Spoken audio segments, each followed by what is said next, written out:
보십시오. 왕의 마음이 여호와의 손에 있음이 마치 본물과 같아서 그가 임의로 인도하시느니라.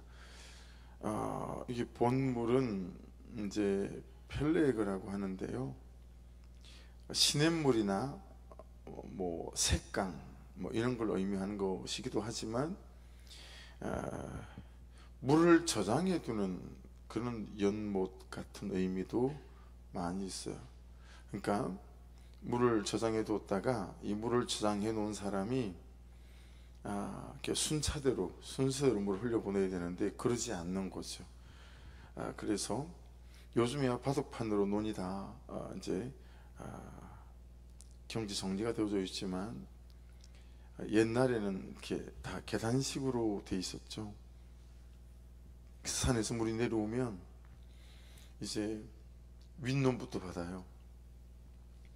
그래서 누굴 할 것도 없이 그냥 동네 어른들 안에서 약속되어진 게, 그냥 삽 들고 자기 논 보러 갔다가 위에 논에 물이 차면 진흙을 떠서 논둑을 막고 바로 그 밑에 논에다가 물골을 열어주죠. 그럼 또 그 밑에 논으로 물이 또 채워지고, 이는 순차적으로 물을 쭉 채웠는데, 여기 있는 본물은 이제 한 곳에다 물을 모아놓고 순차적으로 물을 보내야 되는데 이 사람이 그러지 않는 거죠. 그냥 자기 임의대로 좋은 대로 물을 흘려보내는 거예요. 지금 그렇게 비유해 놓은 거예요. 그러니까 왕의 마음이라고 했으니 왕의 마음뿐만 아니라 모든 사람의 마음이 여호와의 손에 있다. 근데 마치 물을 이렇게 보관해 놓고 있는 그 사람처럼, 그가 누구에게나 임의로 물을 흘려보낼 수 있는 것처럼 하나님 또한 그렇다라고 하는 거죠. 그래서 우리의 물과 같은, 어디로 흘러갈 줄 모르고 물과 같은 마음과 감정을 임의로 인도하시는 분이 하나님이시고 여호와의 손이다, 그렇게 말씀하고 있는 겁니다. 그래서 여기서 임의로라는 부분 있죠. 그가 임의로 인도하시니라.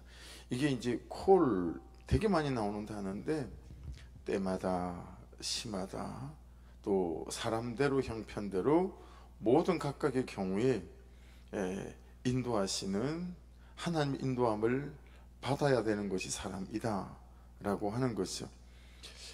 잘 아시는 대로 우리가 믿는 이제 기독교는 일반 범주 안에서 종교다 라고 말하기가 참 맞지가 않죠. 왜 그러냐면 다른 종교들은 사람이 신을 찾아가는 거예요. 사람이 신을 찾아가는 거죠. 근데 여러분, 우리 기독교는, 우리가 믿는 믿음과 신앙은 어때요?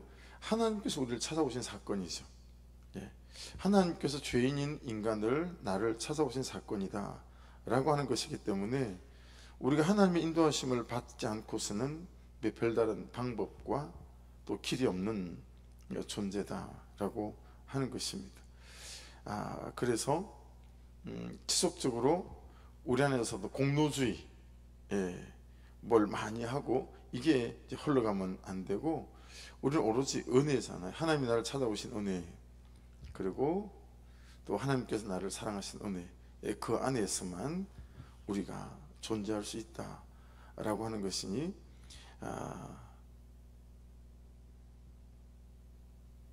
우리의 마음과 감정을 임의로 인도하시는 분이 여호와의 손이다 라고 하는 부분 안에서 우리 항상 하나님의 인도하심을 받는 사람이어야 되겠다 라고 하는 것입니다. 2절 보십시오. 사람의 행위가 자기의 보기에는 모두 정직하여도 여호와는 마음을 감찰하시느니라.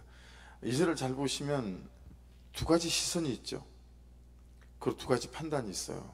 하나는 사람의 시선과 판단이 있고, 또 하나는 하나님의 시선과 판단이 있죠. 그래서 사람의 행위가 자기 보기에는 자기 시선이고, 그리고 모두 정직하여도 판단하는 거잖아요. 그러니까 사람의 시선과 판단이 있고 하나님의 시선과 판단이 있습니다. 그런데 이 시선과 판단이, 말씀을 잘 보시면 누구를 보는 시선과 판단입니까? 자기 자신을 보는 시선과 판단이에요. 그러니까 내가 나를 보는 시선과 판단이, 여러분은 어떠시죠? 내가 나를 생각할 때 항상 내가 옳은 것 같은 거죠. 내가 잘하고 있는 것 같고, 내가 괜찮은 것 같고, 정직한 것 같고. 그런데 그런 나를 바라보는 하나님의 시선과 판단은 어때요? 우리를 감찰하신다라고 하는 거니까 이건 우리 내면 안에 깊은 우리의 중심을 보고 우리의 동기를 보시고 다 아신다라고 하는 거죠. 그래서 다른 사람이 나를 어떻게 보는지, 다른 사람이 보는 거 말고 내가 내 자신을 보는 거 말고 하나님이 보시기에 내가 어떠한지, 이제 거기에 우리의 중심이 있어야 되겠다라고 하는 거죠. 오늘 새벽에 말씀드린 것처럼 마치 잠언이 그냥 백화점에 막 수많은 상품이 널려 있고 그 중에 하나를 내가 사는 것처럼 375개의 경구가 있는 거지만 10장 1절로 22장 16절까지 오늘 21장을 보시면 어떤 흐름이 있죠. 그래서 하나님과 우리라고 하는 흐름이 있습니다. 그렇죠? 그래서 하나님 보시기에 내가 어떠한가, 이게 중요하다라고 하는 거예요. 여러분, 대기업들이 명문대 학생들을 되게 선호하는 이유가 우리가 생각하는 거하고 되게 다르답니다. 걔들이 똑똑해서 뽑는 것이도 있겠죠. 근데 똑똑해서보다 대기업이 명문대생들을 선호하는 이유는 초등학교 6년, 중학교 3년, 고등학교 3년, 12년 동안 그냥 선생님이 시키는 대로, 부모가 시키는 대로 그렇게 공부만 열심히 해왔던 학생들이기 때문에 회사에서도 시키는 대로 한대요. 그래서 일을 시키기가 너무 편하대요. 반대도 안 하고 저항도 없고 그냥 너무 순종적으로 시키는 것만 한다는 거예요. 그래서 명문대생을 선호하는 이유가 그게 가장 크다. 인사 담당자들이 하는 이야기입니다. 그런데 요즘 대기업에서 대학교에 한 가지 요구사항이 생겼다는 것 아니겠습니까? 잘 따라하기는 하는데 시키는 대로 그냥 공부만 했던 아이들이어서 자기 자신에 대해서 잘 모른다라는 거예요.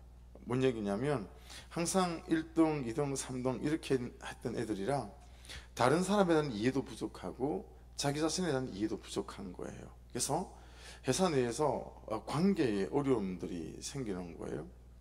그래서 다른 사람에게 관계에 어려움을 주는 것도 있지만 자기가 어려워져서 중간에 그만둬 버리는 거예요. 이직을 한다라고 하는 거죠.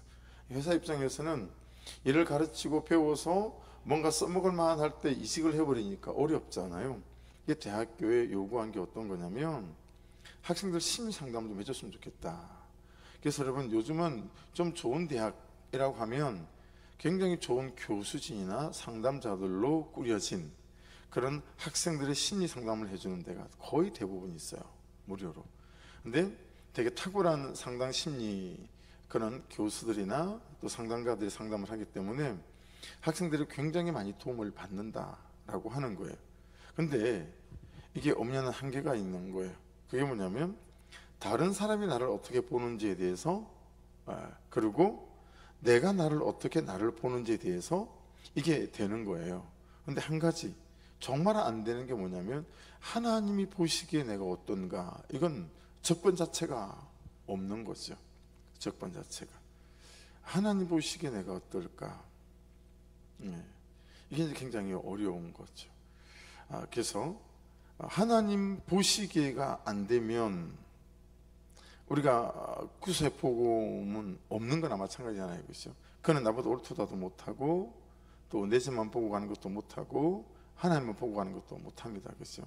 그러니까 하나님 보시기에 내가 어떨까, 그 사람이 보는 나 말고, 내가 보는 나 말고 하나님이 보시기에 나는 어떤 존재로 지어져 있고 내가 어떻게 살아가는가 라고 하는 것에 대해서 말씀은 하나님 보시기에 너는 어떠니? 라고 묻는 거죠. 그래서 여러분, 자주 말씀드리지만 한 번도 열어보지 못한 내 인생, 그런 어떤 큰 삶의 대문을 열어 젖히는 것, 그게 뭐냐면 구속의 복음, 하나님만 바라보고 가는 것이고 또 내가 내 집만 보고 가는 거다라고 할 수 있겠죠. 쉽지 않지만. 그래서 그런 사람들이 걸어다니는 길이 3절 말씀처럼, 3절 한번 보십시다. 3절 보시면 공의와 정의를 행하는 것은 제사 드리는 것보다 여호와께서 기쁘게 여기시느니라. 자, 여러분, 제사 드리는 것, 제사 드리는 것 가운데도 놓고요. 우리 예배라고 만일에 바꿔보면, 그러면 이 예배 앞에 있는 예배를 우리가 뭐라고 부르죠? 삶이라고 부르죠. 그리고 예배 뒤에 있는 또 예배를 우리가 삶이라고 부르니까요. 지금 3절이 말씀하시는 공의와 정의다라고 하는 것은 이제 삶의 예배를 말하는 거죠. 네. 예배 전의 예배, 예배 후의 예배. 기도 전의 기도도 삶이고 또 기도 후의 기도도 삶이고 뭐 그런 거 아니겠어요? 그래서 아이자야라고 하는 찬양팀의 찬양 중에요, 삶의 예배라고 하는 찬양이 있어요. 그 가사 일부분인데 한번 들어보십시오. 보여지는 예배 아닌 마음으로 드리는 예배, 노래하는 찬양보다 삶으로 고백되는 예배, 나를 위한 예배 아닌 주님의 뜻을 향한 예배, 말씀 앞에 순종하는 삶의 예배. 이게 삶의 예배에 대한 거거든요. 지금 3절 같은 경우에는 이 삶의 예배에 대해서 말씀하고 있다라고 하는 것입니다.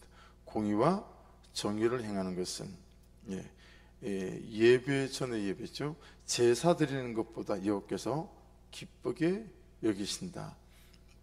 그래서 예배를 통해서 하나님 그분과의 관계 안에서 예배 전의 예배인 우리의 삶, 예배 후에 우리의 예배인 삶, 이것이 하나님 보시기에 공의와 정의를 행하는 예배여야 한다라고 말씀하고 있습니다.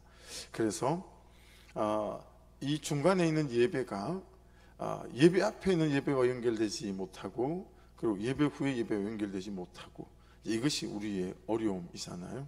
그래서 이 예배를 통해서 예배 다음에 예배인 삶과 어떻게 연결되어서 갈 건가, 그런 나의 예배는 어떤가 라고 말씀 앞에 질문해 볼 수 있을 것 같습니다. 4절 보시면 눈이 높은 것과 마음이 교만한 것과 악인이 형통한 것은 다 죄니라. 자, 눈이 높은 것은 눈이 교만하고 거만한 것을 말하죠. 자기를 보지도 못하고 또 자기가 인정이 안 되기 때문에 그렇겠죠. 그 세 번째 보시면 악인이 형통한 것은 다 죄니라. 이게 무슨 뜻일까요? 이게 원어적으로 그대로 좀 쉽게 풀어내면 악인이 경작하기에 좋은 땅도 죄이다, 이런 뜻이에요. 말을 좀 바꿔볼게요. 악인이 악인의 뜻대로 주장하거나 통치하거나 다스리기에 좋은 사람도 죄이다, 이런 의미가 되어서요. 여러분 한번 생각해 보세요. 악인이 경작하기에 좋은 사람은 누구겠어요? 같은 악을 도모하는 사람이거나 같은 욕심과 정욕이 있는 사람이거나, 그렇죠?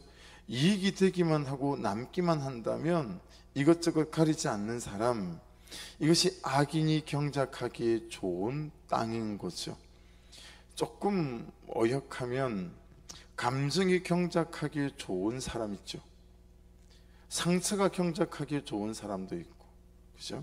어떤 삶의 현실이 경작하기에 좋은 사람도 있는 거예요. 그런 것들이 전부 다 이제 죄로 연결되어지고 죄의 결과와 열매를 가지게 된다라고 말씀하고 있어요. 그러니까 여러분 한번 생각해보고 적용해봐야 되겠죠. 나는 혹시 악인이 경작하기에 좋은 땅 아닐까? 라고 하는 거죠. 5절입니다. 부지런한 자의 경영은 풍부함에 이를 것이나 조급한 자는 궁핍함에 이를 따름이니라. 자, 여기에 부지런한 자는요, 뒤에 조급한 자하고 같이 봐야 되는 것 같아요. 부지런함은 항상 중요한 게 어떤 거죠? 무엇에 부지런한가라는 거예요. 무엇에 부지런한가? 이 말씀을 지금 보시면 부지런함에서 조급함을 뺀 것이 진짜 부지런함이다 라는 걸 알 수 있어요. 자, 부지런한데 조급한 부지런함이 있고 부지런한데 조급하지 않은 부지런함이 있다라고 하는 거죠. 여러분, 부지런한데 조급한 부지런함을 우리는 뭐라고 부를 수 있을까요? 이런 게 병든 열심 아닐까요? 부지런하긴 한데 항상 조급해요. 조급해요. 내 목표나 내 의지나 내가 하고 싶은 이제 그것에 대해서 부지런하다 보니까 항상 조급한 마음이 있죠. 얼른 되어졌으면 좋겠죠. 이걸 우리는 다른 말로 바꾸어서 병든 열심. 그래서 여러분, 참 좋은 부지런함과 그리고 나쁜 부지런함, 이걸 이제 차이를 만들어낸 게 뭐냐면 내 부지런함의 대상이 누군가라고 하는 거겠죠. 내 부지런함의 대상이 내 안에 있는 내 욕심 때문에 내가 부지런하다면 이건 이제 병든 열심과 붙어가겠죠. 근데 내 안에 있는 나의 부지런함이, 나의 삶의 부지런함이 내 안에 있는 어떤 정욕이나 욕심이 아니라 말씀이 말씀하시는 바에 대한 부지런함이라면, 이 부지런하면 이런 열심은 어떤 결과나 열매들을 만들어낼 수 있겠죠. 그래서 부지런함에 있어서 중요한 것은 대상이다라고 하는 거죠. 그래서 우리가 한번 점검해 볼 수 있겠죠. 적용 4개 가져와서, 요즘 나는 부지런한가? 근데 내가 조급한 부지런함은 아닌가? 병든 열심인 것이죠. 이 부지런함의 대상이 내 안에 있는 내가 하고 싶어하는 어떤 것인가? 아니면 하나님으로부터, 말씀으로부터 온 그것 때문에 내가 부지런한가? 이걸 따져보게 되어지게 되면 우리의 부지런함이 어떤 부지런함인지를 헤아려 볼 수가 있을 것 같습니다. 그래서 내 야망이나 내 계획이나 내 목적이나 내 이유는 사람을 부지런하게 하죠. 근데 조급한 부지런함이 되게 십상이죠. 그래서 병든 열심이 되어지고, 병든 열심은 사람을 살리지 못하죠. 나도 어렵게 만들고 내 주변 사람들도 피 흘리게 만든다라고 하는 그런 이제 허점과 약점이 있죠. 그래서 여러분 6절을 한번 보십시오. 속이는 말로 재물을 모으는 것은 죽음을 구하는 것이라 곧 불려다니는 안개니라, 그렇게 말씀합니다. 위에 있는 5절과 연결해서 보게 되면 여러분, 재물을 모으는 것 자체가 나쁜 게 아니잖아요. 이건 좋은 거잖아요, 그렇죠? 그런데 그 재물을 어떻게 모으는 거죠? 속이는 말로 모아요. 속이는 말로, 또 속이는 삶으로 재물을 모으는 거겠죠. 하나님 앞에 속이든 사람 앞에 속이든 말이죠. 그렇죠? 근데 그거는 죽음을 구하는 거다라고 하는 거예요. 왜냐하면 결국 그 재물들이 재물을 모으는 나를 삼키게 될 거기 때문에 그런 거죠. 여러분, 돈 모으는 재미가 진짜 만만치 않잖아요. 개 타는 재미가 정말 만만치 않잖아요. 시골에서는 개주가 있고 개돈, 이게 우리 부모님들 사이에서는 은행보다도 훨씬 더 가까운 것들이었죠. 그러다 보니까 시골 애들끼리도 개돈을 모을 때가 있어요. 그래서 크리스마스 때 뭐 어떻게 하기 위해서 뭐 100원씩을 모은다든가 뭐 그런 거죠. 근데 처음에는 우리가 돈을 모으는 것 같지만 술하고 비슷한 것 같아요. 나중에는 사람이 술을 먹지만 나중에는 술이 술을 먹고 그 다음에는 술이 사람을 먹는 것처럼, 처음에는 우리가 돈을 모으지만 나중에는 돈이 우리를 삼키는, 그래서 그 뒤에 불려다니는 안개라는 말이 있잖아요. 그게 신기루를 뜻하는 겁니다. 원어를 보면 사막의 신기루. 속이는 말로 재물을 모으는 것은 죽음을 구하는 것이라고 불려다니는 안개니라. 그거 전부 다 신기루다. 그게 뭘 줄 것 같지만 그게 주지 않고 오히려 우리를 곤고하게 만든다라는 의미를 갖고 있습니다. 그래서 7절도 비슷한 맥락이죠. 악인의 강포는 자기를 소멸하나니 이는 정의를 행하기 싫어함이니라. 굉장히 병든 열심으로 그렇게 열심히 살지만 결국 그것은 자기를 잡아먹는 행동이 되어져서 자기가 손해하게 되어진다. 정의를 행하기 싫어한다는 말은 말씀이 말씀하시는 대로 내 삶을 붙잡지 않는 것을 뜻할 수 있겠죠. 8절도 보십시오. 죄를 크게 범한 자의 길은 심히 구부러지고 깨끗한 자의 길은 이제 고돈이라. 그래서 여러분, 이게 이제 이 고돈이라 이 말은 원어적인 의미는 단순해진다라는 게 더 맞는 것 같습니다. 죄를 크게 범한 자의 길은 되게 복잡해요. 말도 복잡하고 감정도 복잡하고 대화를 나눠보게 되면 이렇게 심플하고 담백하지 않아요. 예. 그래서 마치 이 말이 되는지 한번 들어보십시오. 하나님께서 나에게 하십니다. 중간에 뭐가 빠진 것 같잖아요, 그죠? 단어가. 오늘이라는 단어를 제가 뺐고 뭐 이런 거거든요. 그러니까 그런 것처럼 말을 하는데 중간에 주가 하나 빠지고 동사가 하나 빠진 것처럼 그렇다라고 하는 거예요. 그냥 말이 담백하고 심플하지 않고 좀 복잡해요. 무슨 말 하는지 잘 모르겠어요. 왜냐하면 자기 의도를 숨기거나 또 자기 죄를 숨기거나 자기 계획을 감추고 가기 때문에 그런 거죠.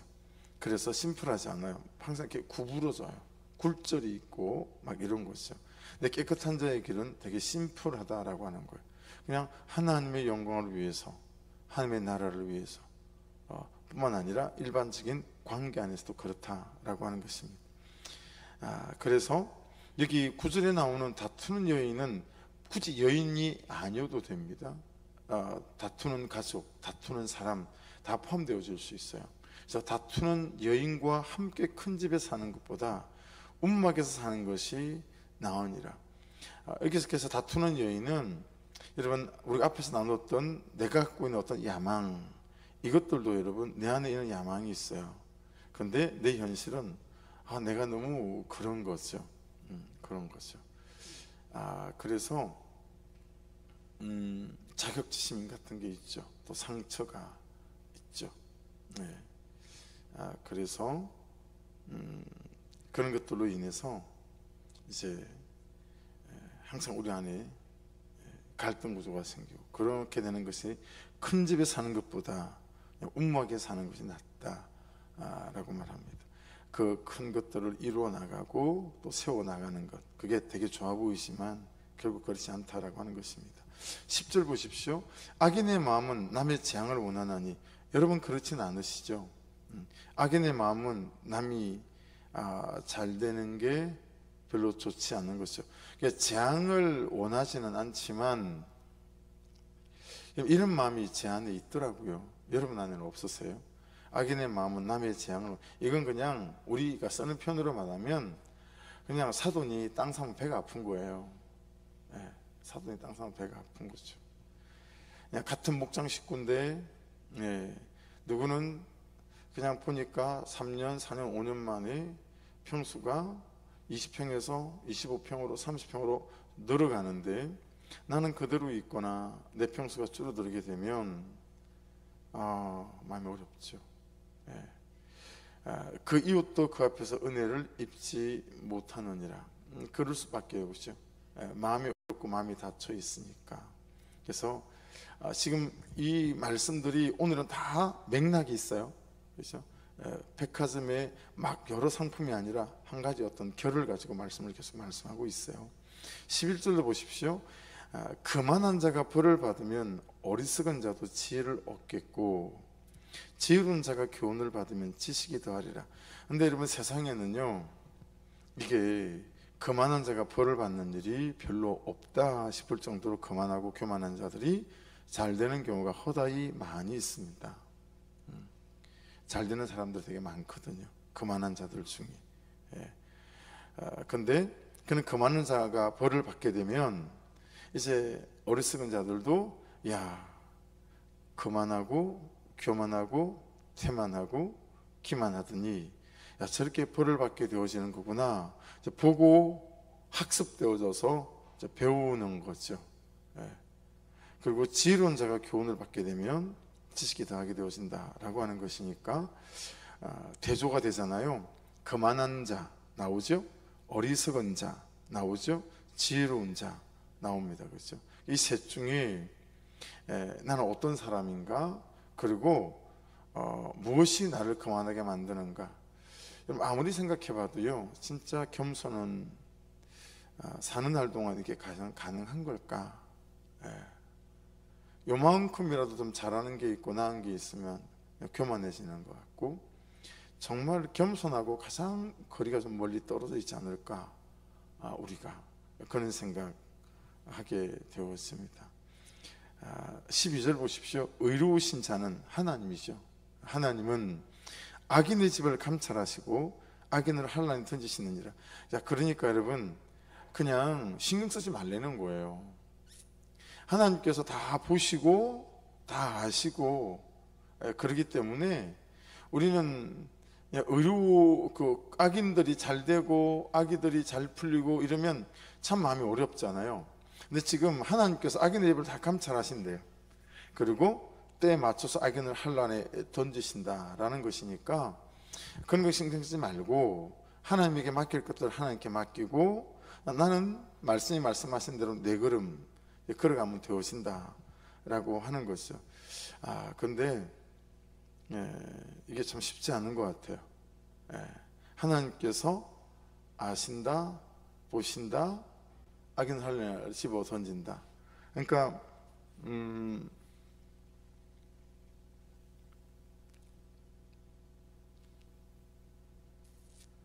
하나님께서 하신 거야.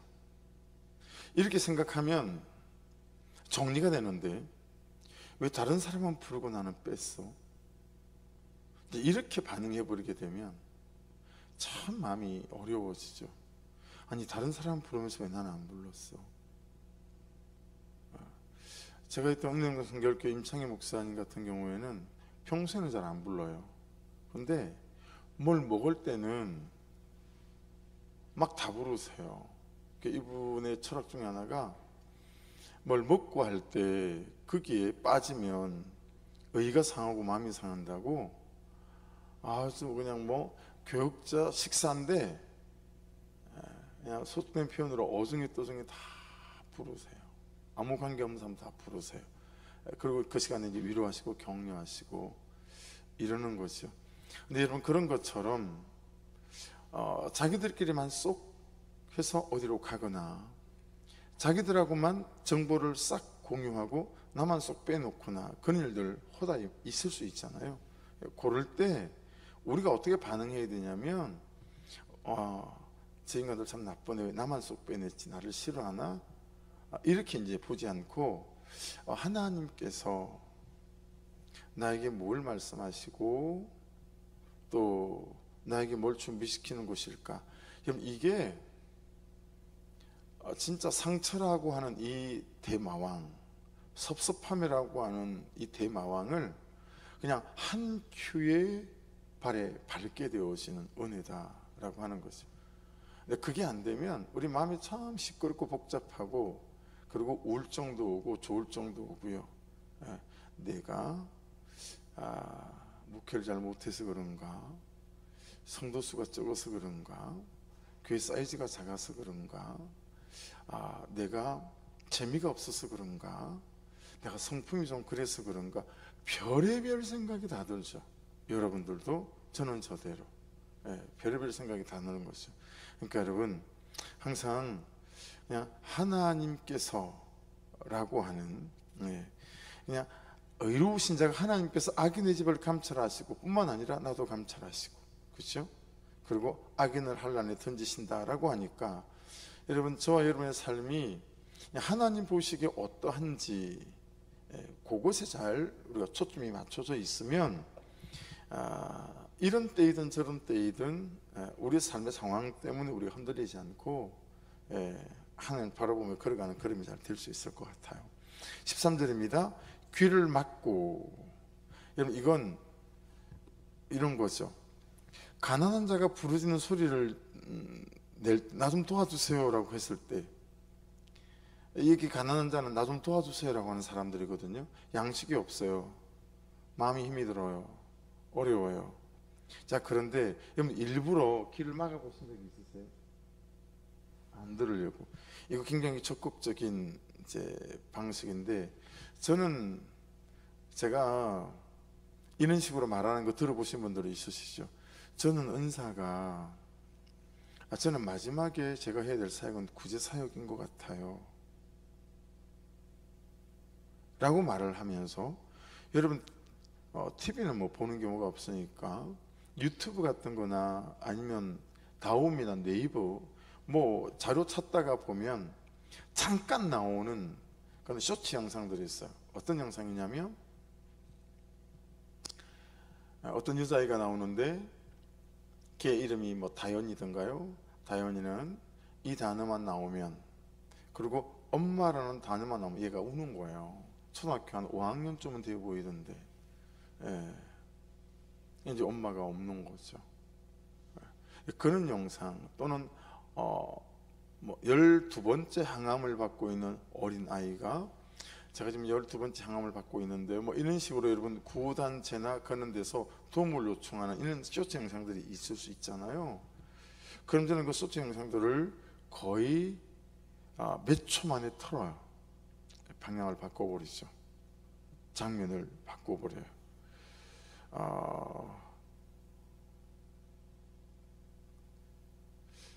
그런 사역을 하게 될 것 같아요 라고 말하지만, 그런 구구절절한 사연들이 내가 좀 어떻게 해줄 수가 없으니까, 그리고 그냥 마음이 쓰리고 아프니까 그냥 안 보려고 하는 거죠. 제가 말씀을 묵상을 하다가 내가 이 길을 막는 것 아닐까?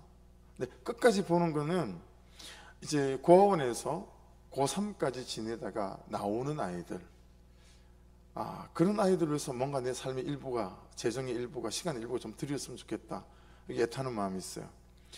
그렇게 엄마 아빠도 없고 가정도 없고 가족도 없는데 19살이 됐다고 해서 이제 고아원에서 나올 때, 제가 알기로는 정부에서 집을 오더라고 1,000만 원 정도를 지원해 주는 걸로 알고 있거든요. 근데 여러분 아시다시피 1,000만 원 가지고 집을 못 얻잖아요. 그런 아이들을 위해서 내가 뭔가 좀 해주면 좋겠다 이런 생각할 때가 되게 많거든요. 많이 뜨거워지거든요. 근데도 현재 지금 내가 그러지 못하는 거죠. 몇 년 전에 우리 구성견에 있을 때 금천 이동 동사무소 사회복지학과를 찾아가 본 적이 있어요. 그 아이들을 위해서 우리 교회가 좀 할 수 있을 만한 사역이 없을까요? 이걸 매칭시키는 걸 되게 조심스러워 하더라고요. 왜냐하면 나쁜 사례가 많은 거예요. 그런 아이들을 이용하는 사례들이 많아가지고 정말 잘 점검되지 않으면 매칭을 잘 안 해주려고 하더라고요. 이게 이제 그런 거죠. 혹시 여러분들에게 하나님 어떤 말씀이 들려요. 어떤 부담을 주세요. 감동이 있어요. 그런데 그걸 의도적으로 길을 막는 거예요. 여기 가난한 자가 부르짖는 소리는 그래서 다양한 거예요. 단지 가난한 자일 뿐만 아니라 가난한 자일 뿐만 아니라, 그래서 여러분 이게 참 그렇게 듣지 않으면 자기가 부르짖을 때도 들을 자가 없으리라. 주변 사람들이 잘 이해는 못했지만 우리가 참 그렇게 힘들고 어려운 와중에도 개척하는 교회 4-5곳, 우리는 중고를 10수년째 쓰고 있으면서 음량을 세팅을 해주고, 그 다음에 한 3교회는 제가 직접 어디 가요 그러면 잠깐 신방 좀 갔다 올게요, 그런 식으로 1주일씩 2주일씩 해서 개척교회 리모델링을 한 교회들도 있거든요. 문산에도 한 교회 있고, 금천에도 한 교회 있고, 인천에도 한 교회 있고, 인천에 2교회네요. 되게 힘들었어요 그렇게 하기가. 되게 힘들었는데 생천을 이사하고 이러면서 현금 9억을 가지고 있다니까 다른 분이 저한테 얘기를 했어요. 목사님 너무 어려우면 그 얘기 좀 해봐요. 목사님한테 현금 9억을 들고 있으니까. 또 어떤 교회는 현금을 4억을 들고 있으니까. 그래서 정말 너무 힘들 때 부탁을 좀 해봤어요. 목사님 구성전이 팔리면 드릴 테니까. 근데 내가 굉장히 한 교회는 또 도왔던 교회인데도 불구하고 제 마음 같지 않더라고요. 그때 제가 돌아봐지더라고요. 내가 살아오면서 하나님 되게 인색했나요?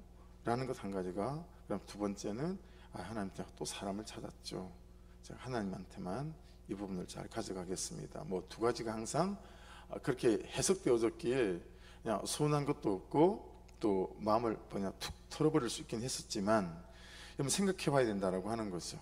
길을 막고 가난한 자가 부르짖는 소리를 듣지 아니하면 자기가 부르짖을 때도 들을 자가 없으리라.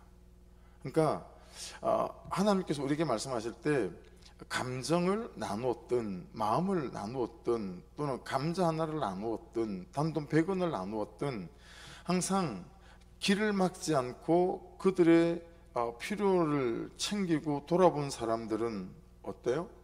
하나님으로부터는 사람으로부터는 그런 베푸는 삶을 살아갈 수 있다. 도움받는 삶, 그렇게 말씀하고 있습니다. 그렇죠? 이제 그런 부분 안에서 여기서 가난한 자를 심령이 가난한 자라고 보면 어떨까?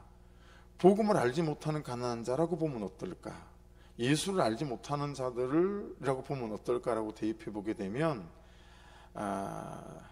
교만, 태만, 기만에서 기만, 진실을 알리지 않는, 또 그렇게 적용을 한번 해보게 되더라고요. 마지막 14절입니다. 은밀한 선물은 노를 쉬게 하고 품 안의 뇌물은 맹렬한 분을 거치게 하느니라. 이런 말은 진짜 오해하기 쉽잖아요. 여기 은밀한 선물은 뇌물이에요. 뇌물. 근데 뇌물을 꼭 이런 말씀을 보면 뇌물을 해도 되나 보다 이렇게 이제 오해하기 십상이잖아요. 그런 말씀 아니에요.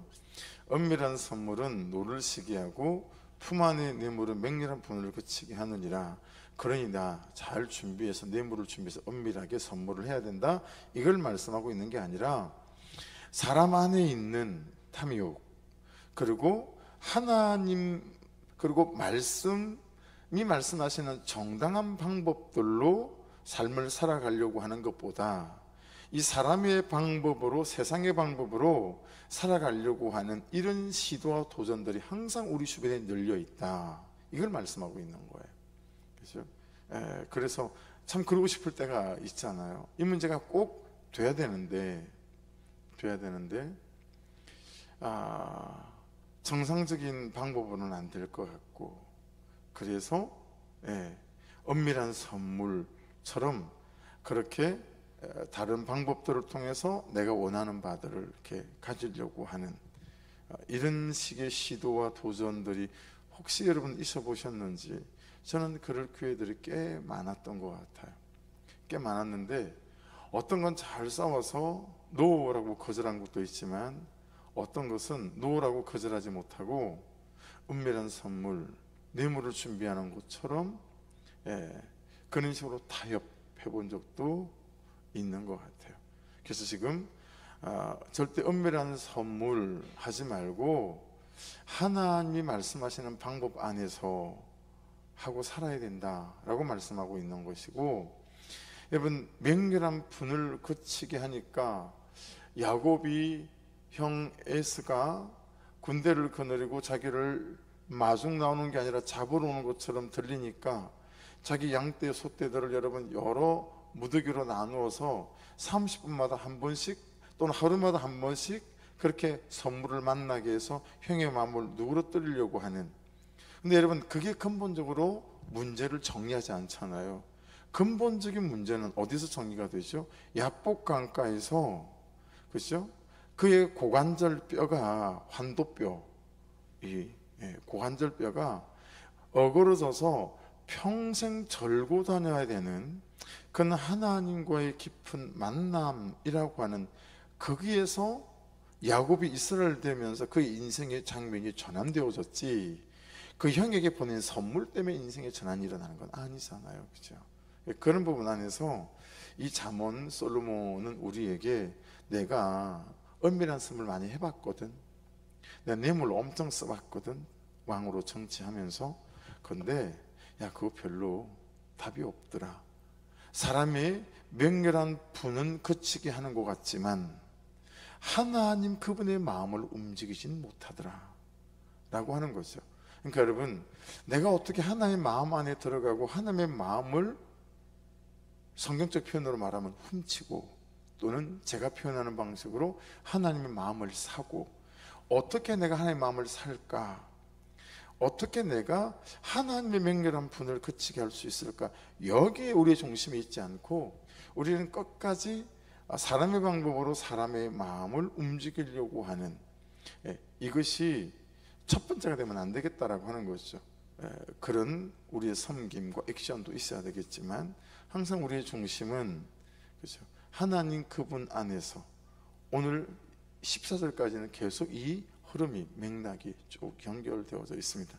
말씀을 마칩니다. 여러분, 오늘 지금 잠언 21장 1절에서 14절까지는 계속해서 한 흐름이 있어요. 그죠? 맥락이 있어요. 그래서 하나님 그분 안에서 내가 내 삶을 가져가는가, 아니면 세상이 말하는 이제 그런 방식으로 내 삶을 가져가는가에 대해서 말씀하고 있습니다. 아무쪼록 저는 큐티 제목을 그렇게 잡았어요. 하나님 보시기에, 그냥 그렇게 잡았어요. 하나님 보시기에 이 방법은 어떠하지? 하나님 보시기에 나의 이런 악함은 어떻지? 뭐 이렇게 보는 거죠. 네. 그래서 여러분 안에 하나님 보시기에, 그렇죠?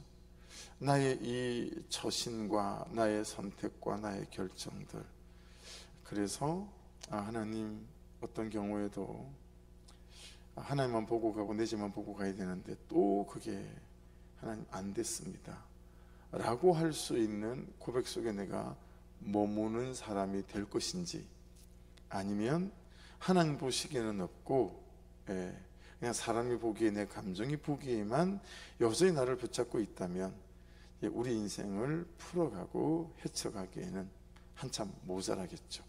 오늘도 우리 솔로몬 선배님을 통해서 하나님께 주신 말씀을 잘 기억하셔서 어떤 일들도 하나님 보시기에 합당하게 저와 여러분의 선택과 결정들이 있기를 주의 이름으로 축복합니다. 기도하겠습니다. 말씀 붙잡고 우리 같이 기도할 때 하나님, 오늘 말씀이 말씀하시는 대로 우리의 중심이 하나님께 있고 우리 시선과 판단도 하나님 보시기에 하나님 앞에 있게 해주셔서 사람의 판단과 시선으로 붙잡히지 않는 그런 인생이 될 수 있도록 역사하여 주옵소서. 그렇게 기도하시고 말씀 붙잡고 기도하시고, 그리고 여러분 6월 21일을 위해서 꼭 기도할 때마다 중보해 주십시오.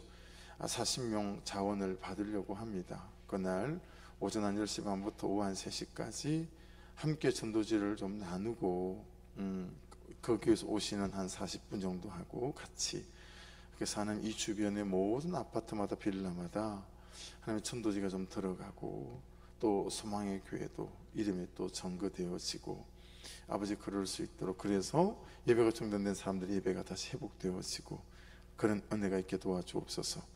식사를 준비하는 일에도 함께 전도하는 일에도 아버지 함께하여 주옵소서. 그날을 기점으로 교회의 방향과 물꼬가 참으로 영혼을 살리고 사람을 세우는 이쪽에 온 교회의 방향이 또 목회 방향, 모든 목장의 방향들이 그게 물꼬가 바뀌는 은혜도 있게 도와주옵소서. 또 중보해 주시기를 또 부탁을 드립니다. 우리 주여 한번 부르고 같이 기도하시고 자유롭게 기도하시다가 일어나도록 하겠습니다. 우리 주여 한번 부르고 같이 기도드립니다. 주여.